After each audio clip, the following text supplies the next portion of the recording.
What's going on, Paisanos? V here, coming at you guys with another market watch today. Mystic Fights is coming out next month, and a lot of Yu-Gi-Oh players are already gearing up for this new set.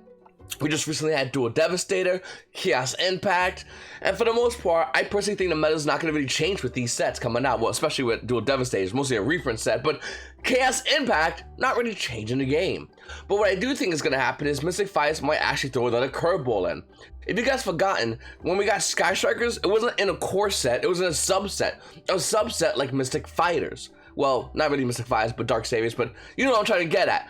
And maybe Mystic Fighters might have Dragon Maids, and maybe Dragon Maidens might be a good enough deck to play at a tier 1 level. Who knows? In this video, we're gonna go over all cards that are used in the deck, and also a little bit of a surprise. You see, Mystic Fighters comes out next month, okay? Next month's Yu-Gi-Oh! Day. That is true. Yu-Gi-Oh! Day is next month. Mystic Fighters, that is coming out next month. These are facts. Also, this maybe, allegedly, might be something that you might want to consider by the 23rd or 24th of next month. Yu-Gi-Oh! Day Mystic Fighters playmat with a field center for a top 8 cut. Looks pretty good to me. Now, whether or not you like Mystic Fighters, it's inconsequential. It's gonna have value, okay? So let's get over that hump. Some people are gonna like it, some people don't like it. I personally hate the anime waifu goofy stuff. I hate that stuff, but I ain't gonna lie, if it's tier 1 deck, it's something new, I kinda wanna play it. Anyway, looking at Mystic Fighters, it is kind of cool to see that Konami's really promoting it, really throwing it into gear with the release of new Yu-Gi-Oh! Day, Mystic Fighters coming out next month. Just throwing these two together. It's actually a really good idea.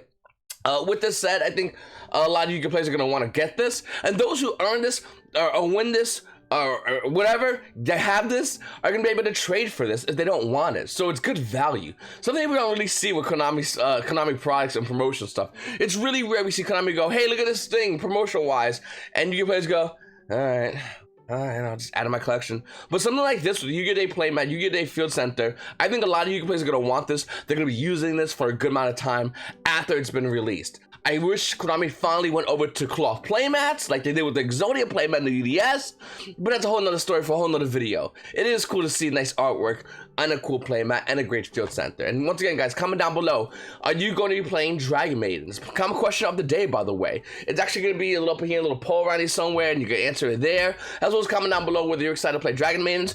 Are they going to be tier 1? Are they going to be casual? Let me know, and let the rest of the Paisanos know down below.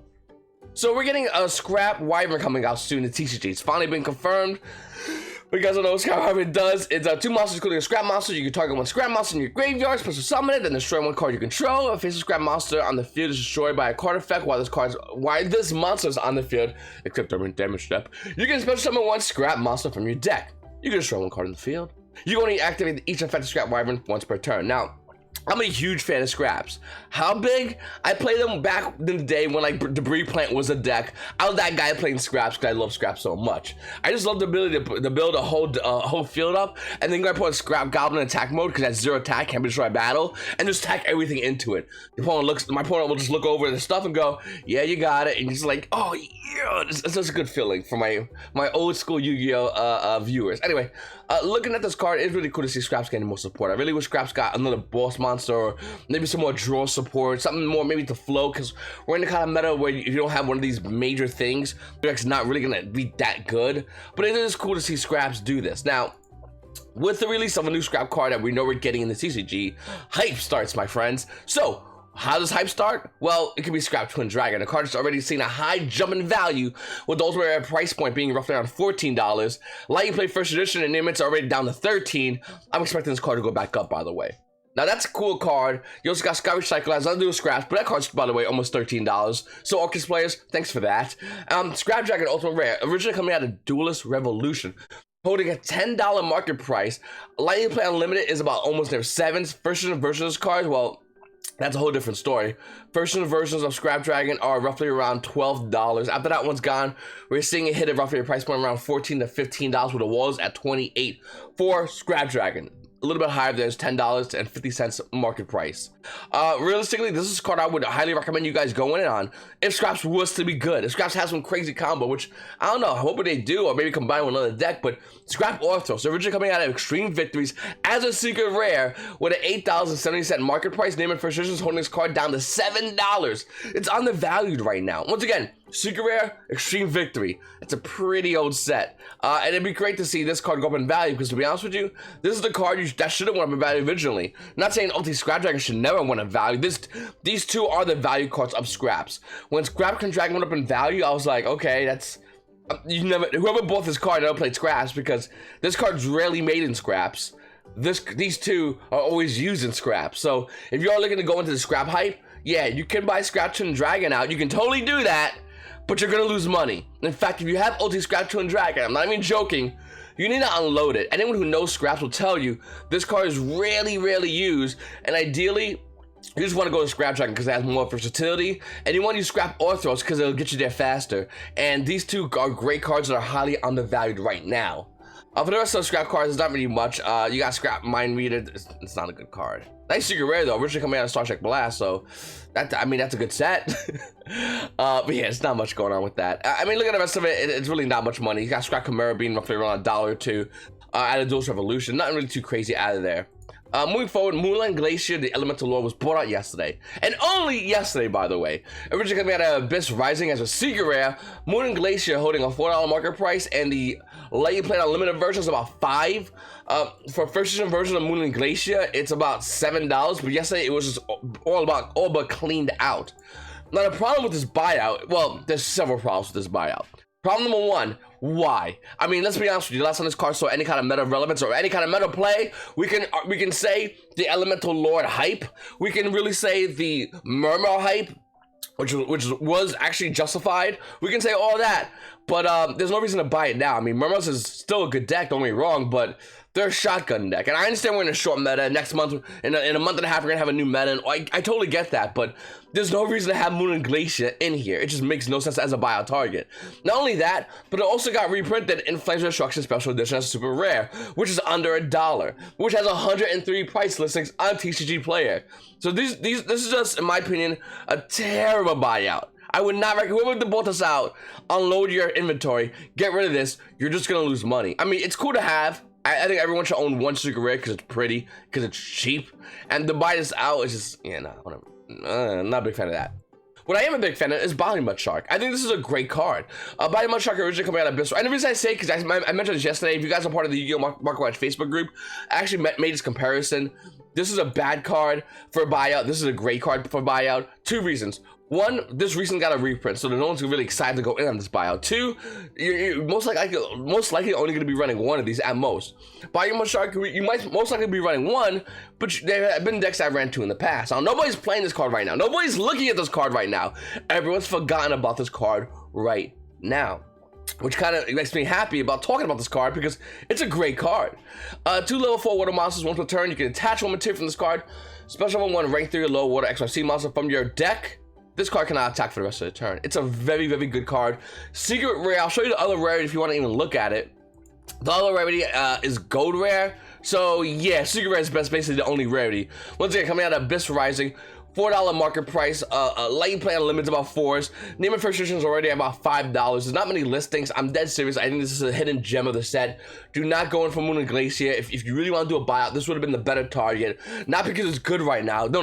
The opposite. Because it's not being even looked at right now. But this is the one that everyone, I think, will have good potential in the future. The future price increases, future investment. This is the card right here, guys.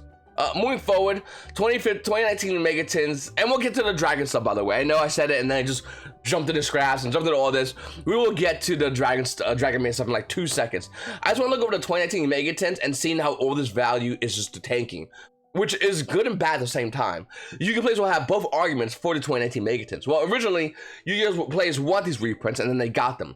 Those who had the cards originally, the original prints of these cards, are kind of upset because their value declined. So you got declining value, but reprints so everybody have it. I'm basically in the middle. I want to have the high value, but I want everyone to have the reprints. I don't want excuses when I beat somebody with dangers. I don't want any of that, and I don't think nobody else does at all. Now, if you play Yu-Gi-Oh! Long enough, you know whatever card you have at max rarity is probably going to get a reprint. That's a given. So it's up to you whether or not you want to hold value or not hold value. I'm just throwing it out there because I talked to a couple of people that are really upset about the Megatins killing value, and I think it's a good thing. I think it's great for value to be killed in the game. I mean, we could make a whole discussion about reserve lists if you guys don't know what that is. Imagine a guy that have a list of cards he'll never reprint, which is called a reserve list. I hate that idea in Yu-Gi-Oh! I think it's a dumb idea. And to be honest with you, watch what happens when the reserve list finally gets cracked by Wizard of the Coast / Hasbro when they go in because they're losing money. So just watch that reserve list. It's gonna get cracked eventually. Just watch it happen. And in Yu-Gi-Oh! I know I want a reserve list. I don't care if Yatagarasu gets a 1,000th reprint. In my opinion, the best version of Yatagarasu will always be the original print Secret Rare first edition Yatagarasu. And I think a lot of Yu-Gi-Oh! Players also feel that way. The collector's market ultimately feels that way, and I think most competitive Yu-Gi-Oh! Players feel that way, and even casual players that will have access to a lesser value version of a card, well, there's always the original print, which is better. Megatons did something different though. They gave us prismatics, and to be honest with you, I would probably not be playing Thunder Dragons if it wasn't prismatic. I think a lot of you players would not be. And to see Data Jackal as a prismatic is pretty cool, actually. I really do like this Megaton a lot. It's probably one of my favorite Megatons in a very long time, and I'd like to know what you guys think about the varying of values of the sets like Megatons. I personally like it.